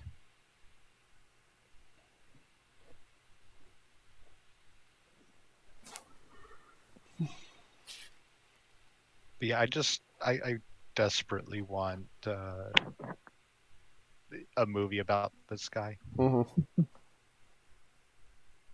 I mentioned him earlier. There also needs to be a movie about Jack Churchill. Because Jack Churchill was absolutely insane. Is he the one who went into war with the sword? Yes. Yeah, see, there needs to be a movie A about him. sword, a longbow, in a kilt, and bagpipes. He that also person. carried bagpipes with him. That person. He Okay. made Scotland proud. He wasn't even Scottish. I know. But going into war with, I mean, that is such a that is just England. Like you have the English longbow, you got the Scottish kilt, and you're going into with what I assume is a two-handed longsword, like a claymore kind of thing. Yep. Yeah, no, that's just like if England was personified, and just bagpipes playing in the background as he walks. Yeah. Jack Churchill was second in command in Operation Archery, a raid on the German garrison at Vagsøy, Norway. As the ramps fell on the first landing craft, he leapt forward from his position, playing March of the Cameron Men on his bagpipes before throwing a grenade and charging into battle. What a fucking legend. Absolutely. And Wikipedia leaves this out, but I'm pretty sure that he was also yelling, "Commando!" Did he die in that raid? No, that was like 1941. Oh god, he didn't live. He survived. No, do you want to know the craziest thing? Yes, After the war ended, he retired and became a surfer. bro. Okay. Yes, there needs to be a fucking movie about this legend. That is legendary. That's legend status. That just reminds me of that one Finnish fucking skier who got fucking hopped up on cocaine or something and buried themselves in the snow taking pot shots at Russians for the entire war. Wow. Are you talking about Simo Häyhä? Yes. Is the most prolific sniper of Yes. all time. It's all fun and games until the snow starts speaking Finnish. But yeah, Simo Häyhä had the most snipe kills in any war. Uh-huh. I think it's something like 500. And those are only confirmed kills. Yeah. Now, correct me if I'm wrong. No scope, right? I have no idea. From what I want to say there wasn't even a scope involved with that. I might be incorrect with that. One of my favorite things that I've learned about Finland during the war is that they came out of it with this saying about the Russians. The Russians are massing forces on the border, 1.5 million of them. Where are they? 2 meters underground. See, I know a movie won't ever be made because that's like support, like that's would be a sympathetic to the Axis side. But damn, that would be a good movie.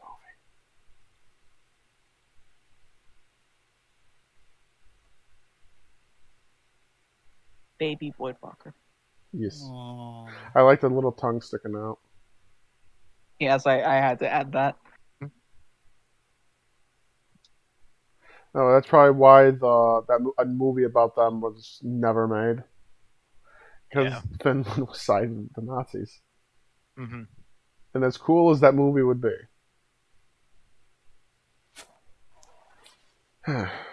Yeah, looks like World There War was II no was scope. complicated. Yeah, that's what makes it even better. There was no scope on the rifle. They were all just pure shots. Yep. Yeah, here's a picture of him during, after the war, and a picture of his gun. Oh.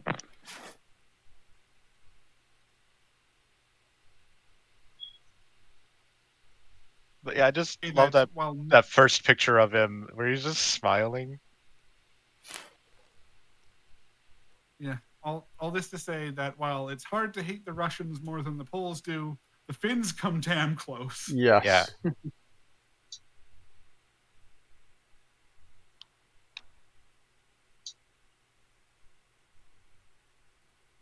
But yeah, there's just so much about World War II that could have really cool movies, and yet we always just make another D-Day movie. You Or the know? Pacific It's the Front. one thing that everyone knows. I know. Also, a lot of movies solely focus on the American fronts. Yeah. That's probably why we never see like the Bear, or the School Spy, or a Finnish Sniper. Hmm. Also, like the ones that do focus on joint fronts between the Americans and other participants place an outsized focus on the Americans as if they did more than everyone else. Back-to-back World War II champions. I say that as a joke. Yeah, but like what I'm saying here is Canada emerged from World War II with like the third or fourth largest navy on the planet. Come on, guys. Yeah, but we had the power to drop the sun on places afterwards. And yet you Twice. didn't join until 1941. I mean, we were staying out of it until we were provoked. So Yeah, we kind of. You don't touch our boats. okay, I don't think the boats are as much of an issue as like Hawaii. You don't touch our boats. Everybody who's touched our boats learned the hard way. Don't touch our boats. There is a conspiracy about that I sort of believe, in that we knew the attack was coming and we let it happen so that we could join the war. Oh, I believe that 100%. Yeah. I mean, we're famous for doing shitty things to get involved in wars. Yeah. Remember the Maine? Yeah. And the Lusitania and what was the one in Vietnam? The Gulf of Tonkin? I don't remember. I think it's just usually called Gulf of Tonkin incident. So yeah, no, yeah. It's like it's always the boats that get us into fucking wars. Yeah. I mean, from what I remember, this is one of my favorite stories. It's about the Korean War. I forget the ship it was. It was one of our battleships. It was hit with a mortar from a Korean island. No one got hurt. It just put a good dent in the front of the ship. The battleship turned all its guns on and made the island disappear. Wow. You don't touch our boats. Yeah. I mean, I guess to that end, the Russians would know when the Americans actually get involved in the war in Ukraine. They just have to touch their boats. Yes. I prefer to think about it as less you don't touch our boats and more you don't fuck with us in general. Yeah. Yeah, but it's our boats especially. Like, I forget what year it was, but Iran did something to one of our boats, like put a scratch on it. So we systematically took out their entire navy. Mm-hmm.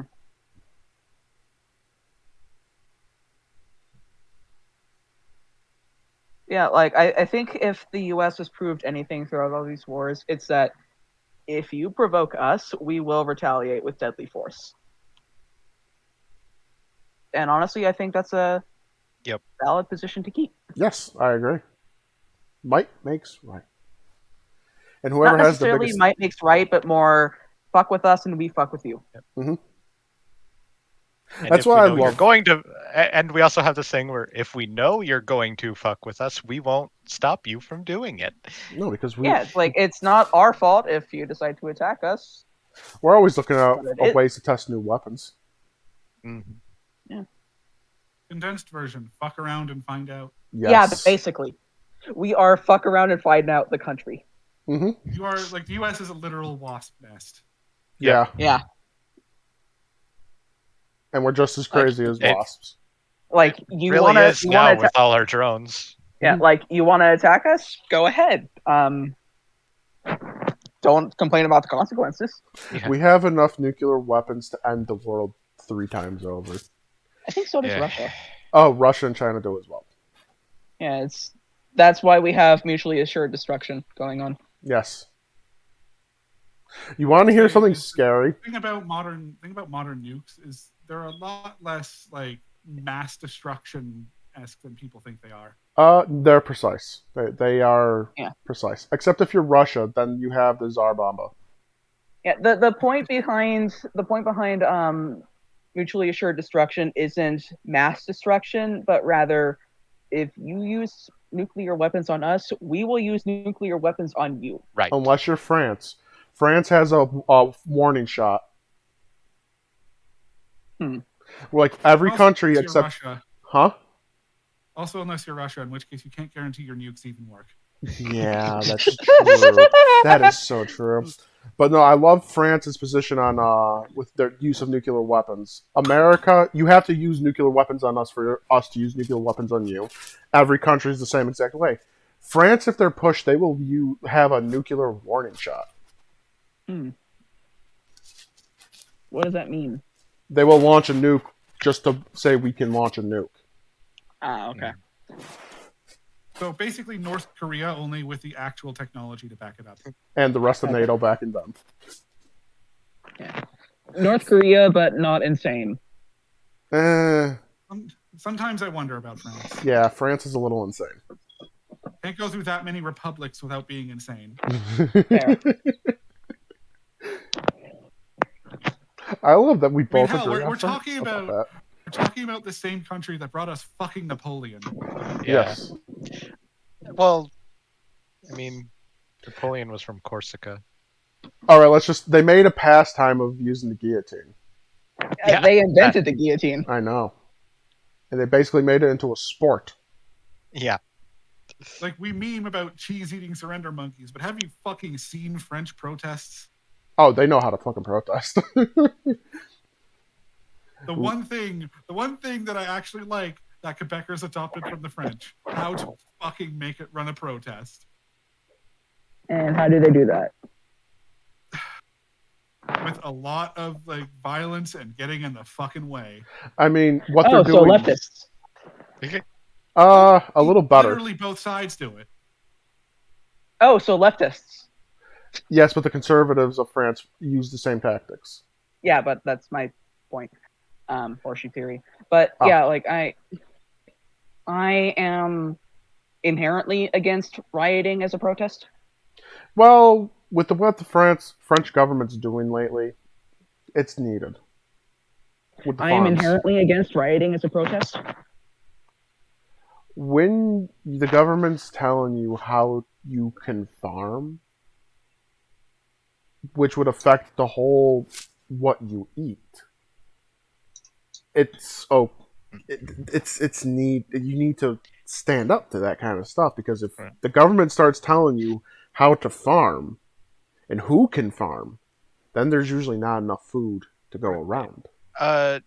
What I think Kuda's referring more to is when it starts affecting normal people. Yeah.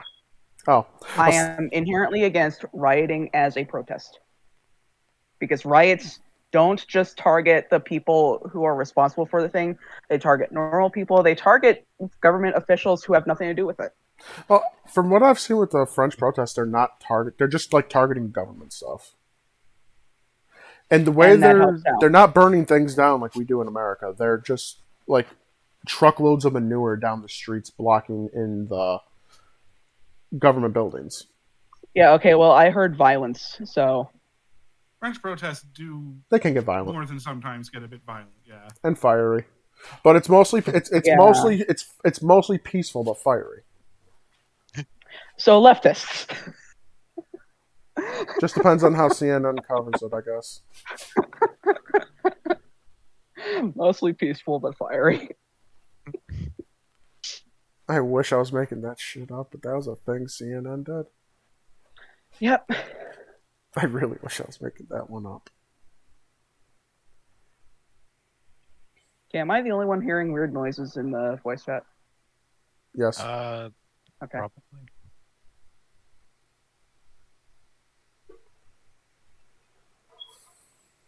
And I don't mean that. No, that's the sixth member of the podcast. Yeah. I mean, like, what weird noises are you hearing? There was a loud pop when Phoenix was speaking just now. But it seems to have eased up. Yeah, that could have just been Discord. Mm-hmm. Okay. I know Discord's been weird these last couple of days. These last couple days? All right. These last couple years. Okay, let's just rephrase it. It's been getting worse these last couple of days. These last couple days? Try these last couple of years. What are we talking about? I was looking at Nate's screenshot. There's a reason why I don't like Discord. I mean, I don't like Discord for a few reasons. Right.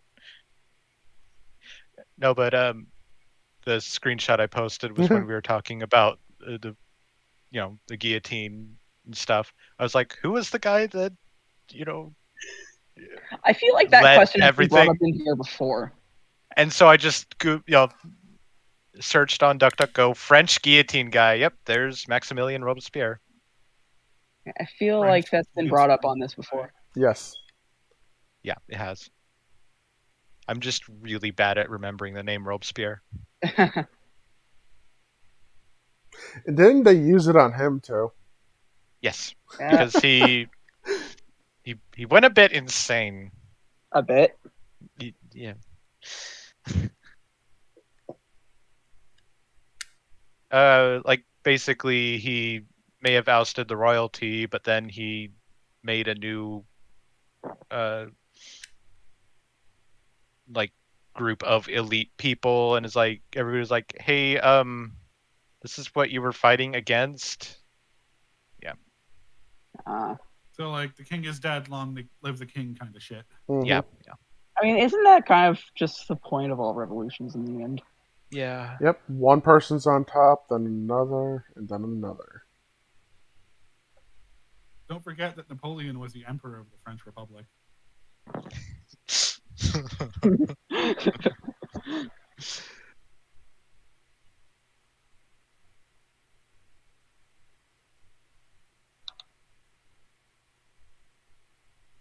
Yeah, we still have like 15 minutes. What do we want to end with?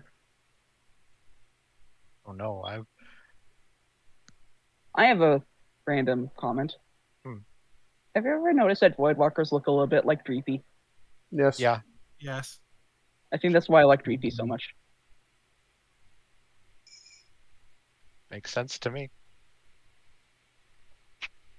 I can't hear that phrase without thinking of the Patrick meme.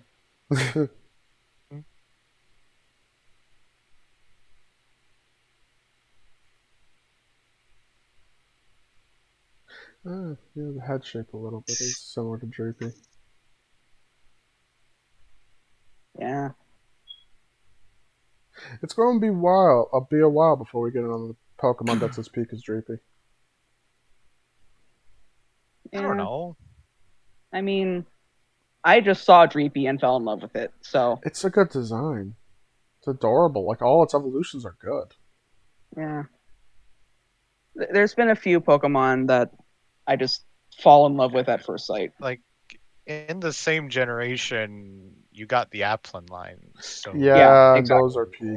Even with Hydra Apple. It's such a good design. What do you mean even with? Hydrapple's like the best one. I'm saying it got even better, I'm saying. That's what okay. I'm saying. I mean, my favorite is still Appleton, but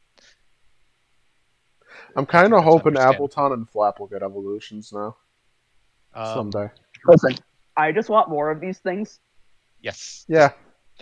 There's a lot of apple give dishes out Give there. us an Applin evolution every generation. Yeah. And make them all Grass Dragon. Yeah.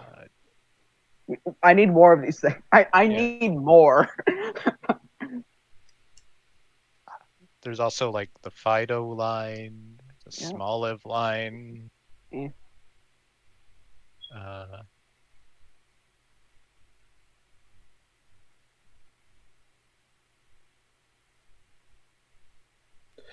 I like the tea. yes. Which one? Yes. No, but Sinistcha is incredible in terms of inspiration. Hmm. Yeah. Kintsugi, Combining, but with matcha. yeah, just that is so good.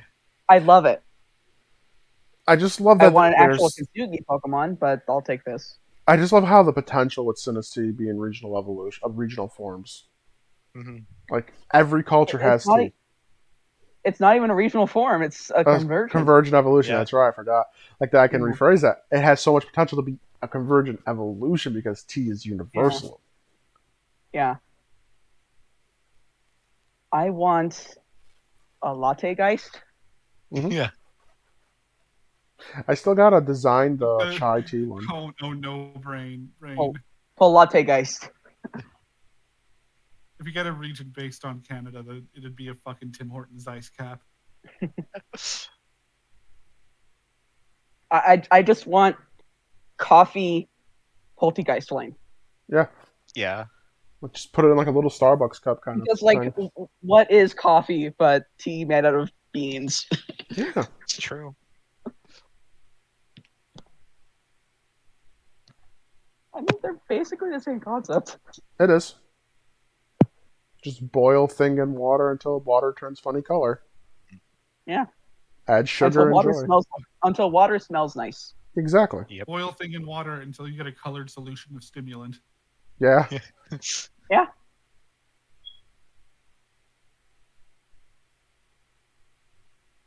Is broth a tea? Kind of. Hmm. Or is tea a broth? Some people actually drink bone broth as teas, so I have I when mean, I'm I sick. know that. it's a new thing. I drink chicken broth when I'm sick as a Right, drink. but it's gotten to the point where there is like now bone broth being advertised as like a health benefit drink in stores. Oh, I I wouldn't mean, push it that far. But that's something that is happening because people are swearing by it now. yeah, The but amount. isn't it though? It has a lot of nutrients that you can't find in normal broth. I mean, there's really no definitional difference between just any other broth and bone broth. Okay. And the sheer amount of sodium you're intaking drinking that. The ones that are marketed for drinking probably don't have a Yeah. huge amount of sodium. You I don't would have hope to. so. You don't have to dump it full of sodium to have a good broth. Yeah. But yeah, no, it's just that they're using this term bone broth that doesn't mean anything and marking up the price for it Yeah, all and selling broth it is made as of a bones. yeah. It's like when I make a stock, you boil the bones. Mhm. I hope people That's. catch I on. think we need to. I think we need to normalize drinking things that aren't necessarily sweet / neutral. Yeah. I mean, I've cut out 'Cause, all like- sweet drinks. It's so I can totally agree with this. So like, Uh, drink broth. It's fine. Yeah. Yeah. Vinegar drinks were common for a long time until we just kind of stopped drinking them. But now they're kind of coming back into popularity. Yeah, apple Hell, cider drink vinegar. soup. But again, it's not being labeled as a, hey, drink this as a thing of enjoyment. It's drink this because of these health benefits that it totally has, and we're not just making them up. I thought that like bone broth at least was super high in electrolytes, but I think that's more And- just like higher concentration. Yeah.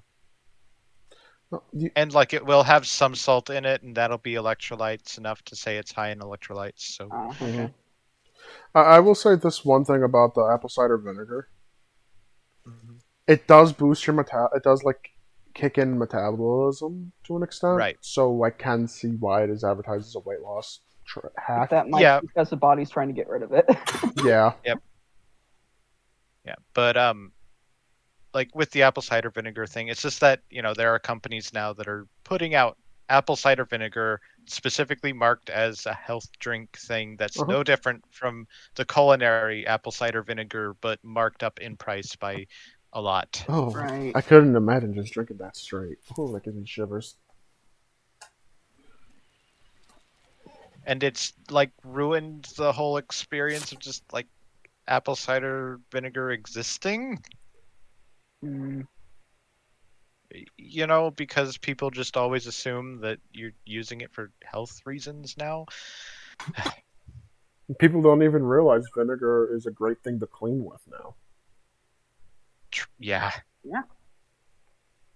We once did a science experiment when I was in like 10th grade, where all it was is we took a cup of vinegar and put a penny in it and left it in for like 2 days. We did that too. And I remember cleaning up some wheat pennies with that. I should do that again. I like my wheat pennies. I wonder if I could do that with silver, because I have this old silver quarter. I just don't want to ruin it. I why not? wouldn't do it because the patina on the silver quarter is what makes them valuable. I don't care about the value. I just care really. that it's silver. So the reason that you're usually told not to clean like old coins for their value is because a lot of people in the process of cleaning their coins might damage them.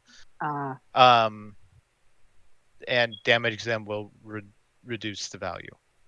Right. I don't care about reducing the value. Right, exactly. And then there's also that. I'm not sure if the silver would react the same way. Yeah, that's what I'm asking about. I don't know if it would be healthy for the coin. You might be if next time you're in your Walmart in the jewelry section, they sell jewelry cleaner.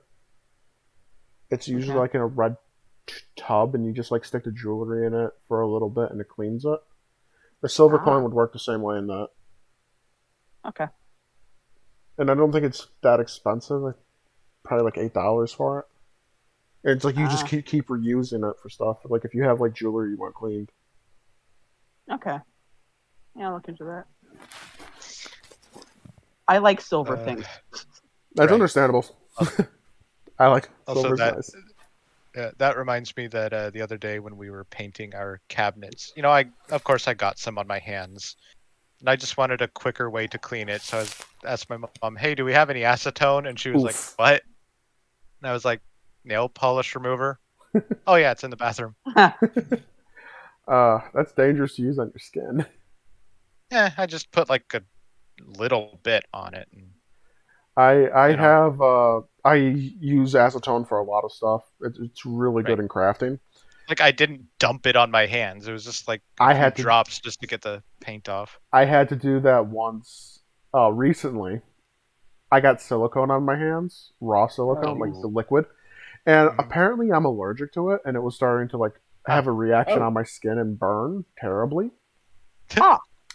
And water made it worse. Soap and water made it worse. Alcohol made it spread thin. Apparently it's acetone. You need to use acetone to clean it off of you. Wow. Yeah, thing is, acetone is a really fucking good solvent.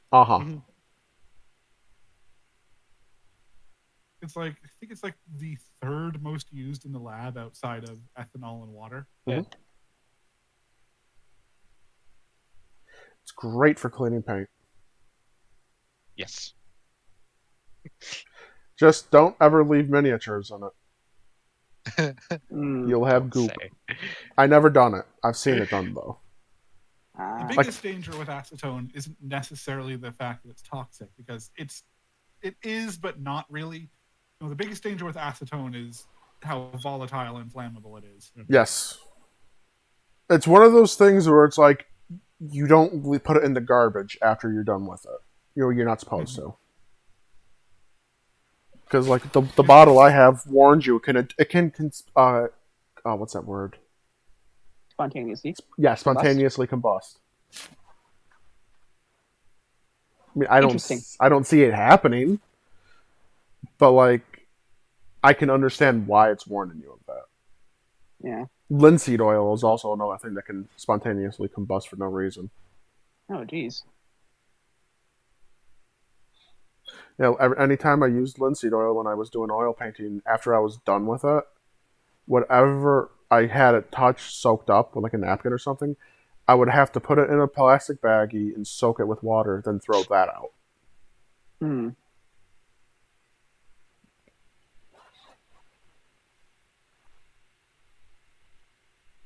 Also, I did this in like 15 minutes today, so now I'm cleaning it up so I can color it. It looks good. Nice.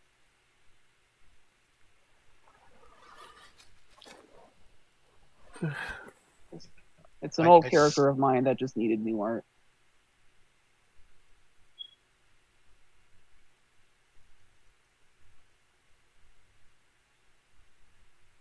And post something that Nate might enjoy. oh boy, Speaking of things Nate might God, enjoy, God. I don't know if you've ever tried it, but you should try it if you ever can get your hands on it. Cherry blossom tea. I really want to, like, you can find like actual sakura, you know, petals, Hmm. for food consumption online. It's just I've never bought them. I don't know where my mom found it, but she found me sakura tea, and it is out of this world. And she got it for me for Easter, and I'm like, Powder. it was so good. And it's like when you take off the cap, you take off Is it huh? is it like the pickled cherry blossom, salt pickled cherry blossoms? No, Oh, I have to look at the tin again. But it's like you take the lid off the tin, and just the whole area just starts smelling like cherry blossoms. oh, that's great. I'm afraid to even drink the tea as much because I don't want to lose that Is smell it of the a tin. is it a blend of cherry blossom and green tea, or is it Yes, just cherry blossom okay? and green tea. Because what I would really like is just the sakura. Yeah, I understand that. Can only find it as either the salt pickled or powder. It might be salt pickled. I'm not sure. I'd have to. I find blends of sakura and green tea. Oh, I know it smells so good, especially when you have it steeping. Hmm. It's the whole like I. It will smell the whole Um, kitchen up in the floral way. yep. So another good uh, tea like that is osmanthus flower tea. I have some of that. You can just get that on Amazon too. I'll have Uh, to look at that because I've been getting but really into floral teas. yeah, so it's like a really floral peach. Ooh, I like the sound of that. No, I don't know why, but lately I've been just like really into floral flavored teas and floral flavored stuff in general. Like I hate to even say this, but no, I don't hate to say it. I just hate saying, "Oh, Starbucks." Starbucks has a new thing, a drink. It's a Hmm. green. It's a matcha with lavender foam. Oh, And I the Ooh. I love lavender in food. it's so good. I'm sad this is just a seasonal thing because it is the most amazing thing I've ever had. And instead of putting 2%, I put vanilla cream in it. I have vanilla cream put in it, and it spoils tea for Um, you because it's so good. yeah, uh, sometimes when I make chicken, there's just a spice blend I make up, and it's always different every time. But I always make sure to put lavender in it. It's so good. Lavender is so good. But it's easy to overuse. I will say that. Though it's one of those cases where a little goes a long way. Yeah. Uh, Is it no longer possible to get a short link from Amazon? I don't think so. I think it still is. You just have to click the dots somewhere on the page.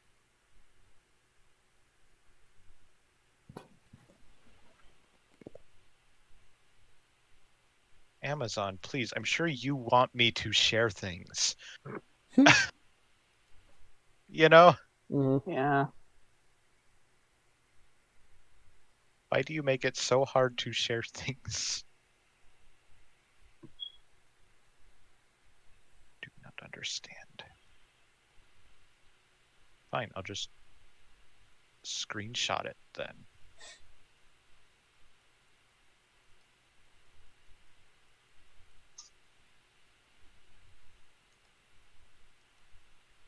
But yeah, Osmanthus tea looks like that.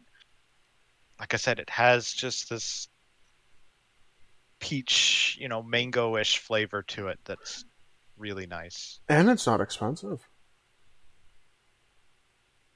I'm sure there's actually even cheaper ones. Yeah, $6.50 an ounce here, $5.13 an ounce. Oh, even that $17 for a big bag of tea like that—that's a good deal. I might have to get an Amazon card this weekend because that sounds good. I've been kind of wanting a good peach tea. Man, look at how that line art is coming. Here's It an is actual link. I Thank you. wish. Like that's a Looking different good. one, but it's still Osmanthus flower. I will add it to list. I don't normally clean up line art like this. I usually just do it with my ink pen, but I kind of like how this is coming out. It is looking good. But we are at over 2 hours, so Yeah, we are. Yep. it was a fast 2 hours today. Yeah, it was. Yeah. My wrist hurts. Well, you've And we been still drawing don't all have an night. outro. Yeah, and we still don't have an outro. Nope.